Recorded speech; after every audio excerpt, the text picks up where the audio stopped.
ufata iyi ntuza utwandikire hano haragapapuro izina ry'umuntu ukunda cyane w'umuhungu hano nandike mu gishinwa nibigaragaye nyine ni byiza iyo umufite afite n'amafaranga kubera mwiza kurushaho ariko ntago umugabo mwiza ari ufite amafaranga ngiye ntago nizihiza Severland narambwira ngo wakinnye witwa igitomate ngo n'ubundi ko mbona usa nkacyo ndaje ndambwira ntago nakina nitwa ibyo bintu ntago ari byiza ahubwo fazari nakina nitwa KECAPU teri nambwe ya mbere ujya kubwira umukobwa ngo ndagukunda utazi niba ari bubyemere nta nyine bimeze nko kwiyahura igihe ufite n'amaraso akundwa cyangwa akurura abahungu bakakuza hari benshi iki kintu cyarangoraga kubona abahungu benshi cyane mu maso yanjye umuntu kugira ngo aze gutereta KECAPU agomba kwitwaza iki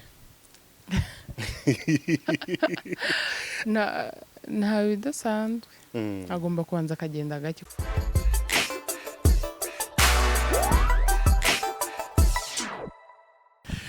Yo, I got my name back to and this is BigTown TV. Uko ariko kose ugomba gukanda subscribe kuri BigTown TV kugira ngo izi stories zacu zibashe kukugeraho buri munsi. Welcome to the show. Worimo kurikirana BigTown TV buri munsi. America nicyo gihugu cyonyine ku isi cyanditse ijambo Imana ku mafaranga yabo. Banditse ngo in God we trust. Ibindi bihugu byose bandika ibindi ariko America is the only country in the world. Nimbutarubizi wabimenye. Ahangaha tukaba tugiye gutangira ikiganiro cyacu ariko before we continue reka nkwibutse gukanda subscribe one more time unakurikirana gahunda zacu za buri munsi buri gihe buri kanya and even right now uyu munsi nahisemo kuganira na one of the beautiful sisters muri film industry hano mu Rwanda arimo kuvugwa cyane kandi nawe ni actress mwiza cyane hano mu Rwanda the one and only KECAPU. Welcome to the show. Urakoze cyane. Amakuru. Ni meza. Uyu munsi ndabona wambaye sharia. Yego. Inje yo naganiye n'abasista ngunda kureba iminyambarire yabo. KECAPU yo yaberewe cyane agomba kuba yambaye gute? Ni nko nguko nambaye. Sharia nizo zimbera kuruta ibindi. Kubera iki? Sinzi wenda niba ari uko ari umwenda umuntu aba yambaye yikwirije. Mbona arizo zimbera cyane kuruta. Okay. Abakobwa benshi batekereza ko kwambara half naked cyangwa ubusa ukuntu bakagaragaza umubiri wabo nibyo bibabera cyane. Wowe wenda abenshi niko babyumva ariko nubwo nanjye hari igihe nambara ibintu bigufi ariko mbyambara mbizi ko hari ibindi bimbereye kuruta bya bindi. Dukunda kwambara imyenda migufi wenda sinzi ikibitera buri muntu afite impamvu ze ariko ntago aba ariyo myambaro myiza umuntu yamubera kuruta iyindi yose baho. Okay. Arya izina ry'Ikislam rya KECAPU ninde? Jalia. Ry'ikinyarwanda? Mukayizeri Jalia. Yeah. Nice names. KECAPU ryaje gute kuko ni izina ryiza riri kaci cyane ku bantu benshi. Iyo uvuze KECAPU ni izina ryoroshye cyane kandi buri muntu yarifata. Watubwira amateka y'iryo zina rya KECAPU? Nagiye gukina muri Bamenya. Yari yaratangiye bari kuri season ya mbere episode ya 5. Hari hagezweho iriya ndirimbo y'igisupusupu mageze hari umukobwa wari uhari n'ubwa mbere twari tubonanye aravuga ngo mbambajije izina ndi bukoreshe aravuga ngo barambaza ndakoresha irihe zina arambwira ngo wakinnye witwa igitomate ngo n'ubundi ko mbona usa nkacyo ndaje ndambwira ntago nakina nitwa ibyo bintu ntago ari byiza ahubwo fazari nakina nitwa KECAPU riva aho ngaho. So KECAPU ni ibitekerezo byawe ryavuye se kuri wowe kubera icyo wese utekereza vuba ukavuga ngo mwanyita KECAPU? Sinzi wenda nuko yazanye icyo gitekerezo cyo kuvuga ngo igitomati nyine nge nkahita bihuza na KECAPU ariko naho ngaho byaje nta nubwo nigize mvuga ngo na mbere nigize nekereza ko zitwa iryo zina. Okay. Ryagusanze ngaho. Yes. KECAPU before winjira kuri movie n'iki wakoraga? Ntacyo. Okay, movie zo wazitangiye gute ninde wagwa inspiration ninde wakujyanye muri movie ya mbere wakinnye nihe? Navuga ko nta muntu wigize ahubwo njyana muri filme nge numvisha abantu bavuga ngo kuri mezo ku mashuri ya Kimisagara ngo hari yo casting. Nge na Damu Ruserimani twari tuziranye mbere turavuga reka ariko tuzajye muri ibyo bintu ngo ni casting tugerageza na filme tureye ko twabishobora. Turagenda tujya muri iyo casting baratubwira muzi gukina iyo filme yitwaga na Heza Hise. Ni nayo filme ya mbere nagiyemo.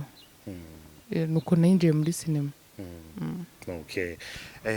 Niki cyatumye ugakomeza kugeza uyu munsi umaze kumenyekana, you are the superstar.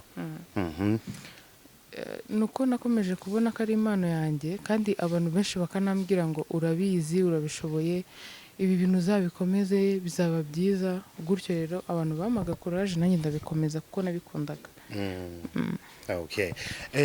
Scene wigeze gukina mu buzima bwawe ukumva ko this is the best for me, ningi niyo nziza, iyi niyo nkunda cyane, ni yihe? Hari scene nakinnye kera muri filime yitwa Nkuba, nakinnyemo Mfite, nakinyemo iyo scene nakinnye ntarabyara, ariko nyikina neza, umama wari uhari arambwira ati wagira ngo warabyaye. Rero ukuntu yambwiraga kuntu ari byiza n'ukuntu nyuma nanjye naje no kubibona kuntu byari byiza, niyo nakomeje gukunda cyane y'ababyeyi. Ubu ngubu ni zihe scene wumva in future iyo wazikina neza? hafi ya byose ibyo nyine mba numva ari sawa. Okay. Scene y'indaya wayikina?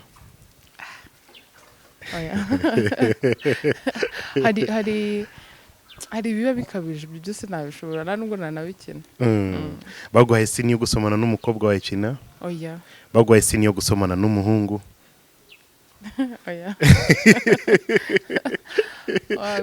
Kubera iki? Urabona rero ntago hano iwacu mu Rwanda abantu barakira ko filime ari akazi. Nta nubwo abantu sinzi ukuntu babifata, nk'ubu ngubu byo nyine murana abantu bakanyita ngo ndi ikirara, ibyo nyine muri bamenya hari gihe babumva ko ari komeze, noneho ibaze hagiye ibintu byo gusomana, ntago nawe nyiva mu nzu byaba ari danje. Yes, uyu munsi Sharia ndabona yahishe ya style yawe y'imisatsi kandi iri famous cyane mu Rwanda. Iyo umuntu yabonye ya misatsi yawe itavuga ngo yuriya ni KECAPU. Yeah, KECAPU ugeze kuryama kuri stade kangahe muri iki gihe cya lockdown? Ntabwo nigeze ndarayo, gusa ninjiye muri stade hari igihe mu minsi yashize yiguma mu rugo ya kabiriza, ari mvuye kwa muganga, duhura n'umupolisi mwereka urupapuro rwo kwa muganga, wumvaga nyine nta kindi na bundi busobanuro yashaka kumva usibye kubona clearance, ntayo nari mfite ariko nari ndwaye. Tujya muri stade, hari undi muyobozi wari ubishinzwe twagombaga guhura, akaba ari we tubibwira, turamusobanurira dusubiza ibyangombwa turigendera. Ni icyo gihe kuva ibi bintu byaza n'ubwa mbere nari ngiye muri stade. Okay. Abana b'Abanyafrika iyo bakoze amakosa ababyeyi barabakubita, akanyafu ni faster. Nirihe kosa wigeze gukora umubyeyi wawe akagukubita udashobora kwibagirwa? Buri munsi iyo wabyutse ukavuga ngo sha nigeze gukora iri kosa mama cyangwa papa kankubita. Nigeze kunyura imbere ya papa arimo gusari, kandi ntago byemewe. Amaze gusari rero yarankubise. Ntago shyo kwibagirwa. Yes, kumenye ufite bring zishininga, what zisobanura iki? Izi napare. Yeah. Nari mfite amenyo atari ari ku murongo nkuko nabyifuzaga. Okay. Zambara kugira ngo ajye ku murongo. Abakobwa b'i Kigali benshi bakunze kuvuga ngo umugabo mwiza n'ufite amafaranga, kuri wowe wabisobanura gute cyangwa ubifata gute? Umugabo mwiza ntago ari ufite amafaranga. Nanone umugabo nyine ni byiza iyo umufite afite n'amafaranga kubera mwiza kurushaho, ariko ntago umugabo mwiza ari ufite amafaranga. Okay. KECAPU iyo yashatse gukora siporo, nihe siporo ajya akora? Abandi bakina basketball, abandi kwirukanka, n'izindi nyinshi cyane. KECAPU nihe? No kwirukanka. Kwirukanka. Umushyitsi wa nyuma uheruka kugusura mu rugo yaje yitwaje iki? Sindabaheruka. Meruka. Ni abantu bagiye bankorera surprise ejo bundi ku itariki 11 z'uku kwezi, nefite anniversaire. Ni abantu banzaniraga gift.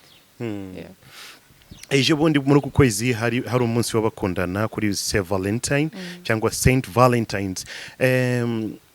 Kuri wowe nihe gift wakiriye kuri uwo munsi? Ngiye ntago nizihiza Saint Valentine. Kubera iki? Ndi umumizerima ntago tuyemera. aba muzirima nago bemerana na Saint Valentin umeze nkanje I don't believe in it. Yes. Phone yawe ifite password kubera iki? Kubera ko mba ntashaka ko buri muntu wese yajya muri phone yanjye ko yiboneye. Ni irihe banga rikomeye cyane riba muri telefone yawe? Ngiye numva ko ibintu byose birimo ahubwo ari amabanga. Okay. Gutereta no guteretwa ni cyo kintu gikomeye cyane. No gutereta. Kubera iki? Nimbona abahungu bavunika. Kujya gutera intambwe ya mbere ujya kubwira umukobwa ngo ndagukunda utazi niba ari bubyemere. Nta nyine ndabimeze nko kwiyahura. Utazi nimba uri bupfi cyangwa uri bubeho. Mba mbona bigoye. Okay. Umunsi wa mbere KECAPU anywa inzoga byari bimeze gute? Sindanywa inzoga. Kuva wabaye? Group ndabizi ko abajeni benshi hari groups zituma umuntu yinjira mu nzoga cyangwa mu bindi nk'ibyo ngibyo. Wowe wabiavoidinze gute kugira ngo iyi myaka yawe kugeza ngaha utaranywa inzoga? Nge ntago njya ngendera mu ma group niyo mpamvu. Nkunze gukora ibintu byanjye njyenyine cyangwa se wenda niba binabaye ngombwa ko nifashisha undi muntu ntago bisaba ngo mbi ndi kumwe n'abantu benshi. Nshobora kuba mfite inshuti imwe cyangwa ebyiri ariko nawe ubu bikagira ibyo dukora turi kumwe hakaba n'ibindi ngomba gukora ndi njyenyine. Rero ntago ndi wamugendera mu bigari. Okay. Niki cyakugoye mu bujeni bwawe? Ya myaka adolescence niki cyakugoye cyane? No, ikintu cyo kigoye muri ya myaka turetse nanjye ni uburyo bwo kuba nyine wowe ubwawe wakwijera muri icyo gihe bitewe n'ibintu buhura nabyo cyane cyane abahungu. Hari igihe ufite n'amaraso akundwa cyangwa akurura abahungu bakakuza hari benshi. Iki kintu cyarangoraga kubona abahungu benshi cyane mu maso yanjye. Cyakugoraga cyane. Okay. Umuntu kugira ngo aze gutereta KECAPU agomba kwitwaza iki? Nta bidasanzwe. Agomba kubanza akagenda gake ko sinkunda ibintu byacitse, sinkunda umuntu ushyira ibintu azarani, nkunda umuntu ugenda gake mu buzima. Okay. Harya umukobwa w'umusilamukazi agomba kwitwara gute? Agomba kuba ari umukobwa ucishije bugufi, agomba kuba ari umuntu utinya Imana. Mbere na mbere numva ari ibyo ngibyo. Okay. Inzobe irahenze cyane ikunzwe n'abantu benshi. Inzobe ya KECAPU ni kakamukorogo gahenze cyane cyangwa? Oya, ndacabona niba birebe ngewe niko navutse. Buri hari ukuntu umuntu yitukuza ku mu kiganza ukabona ntago uzi ukuntu bisa ariko ngewe niko navutse. Okay. Na mukorogo nago urayigerageza. Okay. Niki cyatumye ushyiraho ya tentire yawe iri famous cyane abantu benshi barayizi? Niki cyatumye wishyiraho mu mutwe? Ngiye kubera gusuka birambabaza. Ntabwo njya mbasha kwihanganira kugumana umusatsi.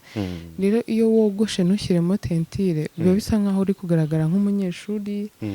Rero kuko numvaga nshaka gutandukana no kugaragara nk'umunyeshuri niyo mpamvu nahise nshyiramo iriya tentire. Kandi nkunda ibintu bipika. Niyo mpamvu nashyizemo ririya bara. Okay. Nihe group cyangwa y'abakobwa iyo bazanye story nizihe story iyo ngwikiranye n'abakobwa batangiye kuzizana wituhunga utajya ukunda kuzumva? Cyane hazo. Story zose urimo? Ndazumva nshobora kutavuga cyangwa ngira icyo mvuga kuri ibyo barimo ariko ndazumva. Okay. Ngo abakobwa b'i Kigali bakunda kuvuga abantu cyane. Yuriya mugabo, yuriya mu mama, yuriya. Abakobwa bameze gutyo sinkunze kuba inshuti nabo. Okay. Ngiye ngira na group imwe. Mbamo wenda nshobora kuba muriramo n'abakobwa benshi kandi duhura dufite wenda umuntu runaka tujye gusura dufite ibintu runaka turi buganire. Urumva ntago hazamo nguriya muntu ngo ibike n'ibiki ubwo aba ari muri iyo groupe tugiye guhana ahubwo niba ariko bimeze. Yego. Okay. Nizihe story KECAPU akunda kumva mu buzima bwe? Ngiye nkunda ibintu binsetsa. Okay. So iyo ufite boyfriend atazi gutera blague ntago mwakumvikana? Simbizi ariko sindanamugira. Ntago ntabimenye. Bose baza bari seriye? nyine uba usanga ari seri ariko n'ako kantu ka blague kagira muri we. Okay, bitwaye iki gupostinga umukunzi wawe kuri Instagram, kuri social media in general? Uri nk'umuntu uzwi mba mbona atari byiza bitewe n'uko mushobora gukundana nka nyuma y'umwaka mugatandukana ugakundana n'undi nyuma y'amezi 2 mugatandukana. Sinzi ko bumva bigaragara nabi guhora uri wa muntu postinga abahungu agafazari urabireka yamara kukubera umugabo w'umuzaka ari mu postinga. Okay. Yes, waduhereza story ukuntu winjiye muri Bamenya, ukuntu watangiye gukina muri Bamenya. Ramazani ari we Bamenya, we twakinanye n'izindi filime nyinshi twari tunaziranye na mbere y'ibyo ngibyo. Rero niwe wamumagaye arambwira ati ko dufite filime turi gukora waje. Yanamumagaye bari kuri tele. Njyayo ambwira ibyo ngomba gukina nkuko yaranyizeye nk'umukinnyi mwiza, ntago byasabye ko byatwara igihe ngo arebe ko bya bintu nzabishobora. Yaramamagaye ndaza ndakina nuko ninjiye muri Bamenya. Okay, niki wanga muri Bamenya? Cyerekeranye n'iki? Cyane cyane mu gihe cya acting. Na kimwe kuko nta bintu nari nakina ngo numve birangoye. Ninde umukinnyi w'umukobwa kubangamira cyane mu Rwanda? Umbangamira gute? Ukina filime. Nawe nizihe nama watanga mu bakobwa bari muri film industry hano mu Rwanda? Nuko baba abakobwa b'intangarugero kugira ngo nimba hari n'umubyeyi ufite umwana we w'umukobwa ushaka kujya muri sinema atazajya avuga ngo uragira ngo ugende ubikirara nka runaka, ahubwo wenda ajya avuga ati n'ubundi ni ba bana beza, akumva nyine atewe ishema no kuba umukobwa we agiye gusanga abakobwa bandi nabo bazima. Okay. Kenshi ukunze kugendana na Egide abantu bakibaza ese ni umukunzi no musheri niki urujije ku bantu uyu munsi watubwira? Ni inshuti. Benshi ndabivuga ko atari boyfriend ariko biragoye kugira abantu babyumva, ariko nanone ababishaka babyumva ntabwo ari boyfriend, ni inshuti. Okay, KECAPU watubwira umukunzi wawe uyu munsi ariko numuvuge ku izina. Ndashaka ko kuguhereza akantu gatoya ugafata inuza utwandikire hano haragapapuro izina ry'umuntu ukunda cyane w'umuhungu. Ntabwo nabisha. Agerageza. Umuntu ukunda cyane w'umuhungu mu Rwanda. Ine yaba atari umusitari? Simbizi. Whatever.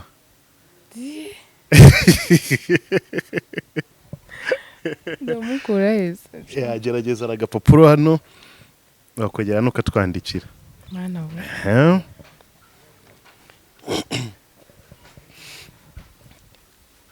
Hano.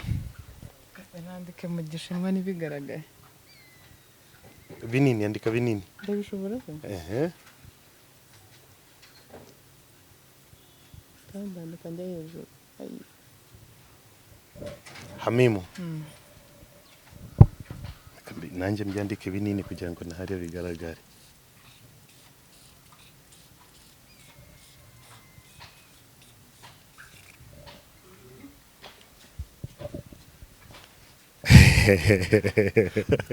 Hamimu ninde? Papa wanjye.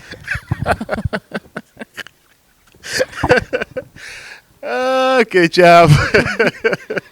Nagusabye umukunzi wane. Na papa n'umukunzi ya? Yeah, very nice. Okay, message yawe ku bantu bose barimo gukurikirana BigTown TV.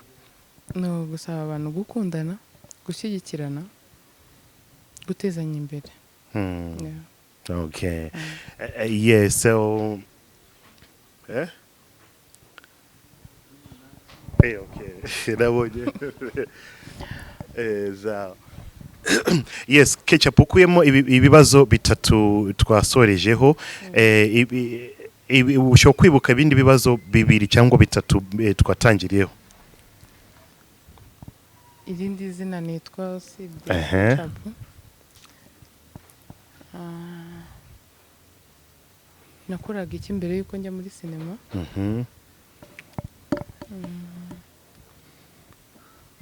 iyo KECAP yambaye neza yambaye gute. Okay. Very nice, uri umuhanga cyane. Harya wigeze kuba uwa mbere ku ishuri? Oya. Ntabwo biraba. Umwanya wa nyuma? Nigeze kuba akangayera mu wa mbere. nigeze kurura abana narushije nk'abana nka 3 kugira ngo wanyuma ya kubera mama wanjye yapfuye ndi mu wa mbere mara igihe nari kujya kwiga subira kujya kwiga abandi baranaye cyane. Okay. KECAP kugira ngo afashe umuntu cyangwa abantu ugendera n'icyo ugenderaho? Mbere na mbere nshobora kureba ko umuntu iki kintu ngiye kumukorera badashoboye kugikora. Hari abantu basaba ubufasha ko babishoboye ariko ko akari ingeso mbi ugafite yo gusaba, ariko hari n'umuntu ubibona ko adashoboye. Rero ngiye mbere na mbere mbanza kureba ko umuntu adashoboye. Okay. Yeah, urakoze cyane KECAP. Ni ikiganiro kigufi ariko ikiza cyane nashatse uyu munsi kukubaza ibibazo byinshi cyane, nabyo wagerageje kubisubiza neza cyane, ariko himam Hamim. Yeah. Umukunzi next time uzamutwandikira. Yego. Uzamuvuga? Are you promising? Sawa, tuzagushaka vuba kugira ngo tubwiye umukunzi ninde. Thank you so much. Turi kumwe na KECAP kuri BigTown TV. N'umukobwa mwiza cyane, akora acting neza cyane, ariko nago twasoza namubajije ikino kibazo cya nyuma. KECAP, meruka kubona imwe muri video zanyu uri kwactinga urira cyane. Amarira yava he? Kuko benshi iyo scene yo kurira irabananira. Njyewe nishyiramo icyo kintu bambwiye gukina, nishyiramo ko kiri kumbaho muri ako kanya, rero bimfasha guhita mbona amarira. Okay. So yaza gute kuko biba bigoye cyane? Oya, ndishyiramo fa kuma yakanya gato nyine bitabiza. Iyo scene uyihereza umugabo byagorana cyane kuko amarira y'abagabo avakure. Yeah. So thank you so much. Yes, until next time, I go by the name BigTown, and this is BigTown TV. Remember to subscribe. Nimutara kandaho behind the camera. Ndi kumwe na my boy Hakim. Mwese ndabahereza big up and stay cool. Until next time, ciao ciao.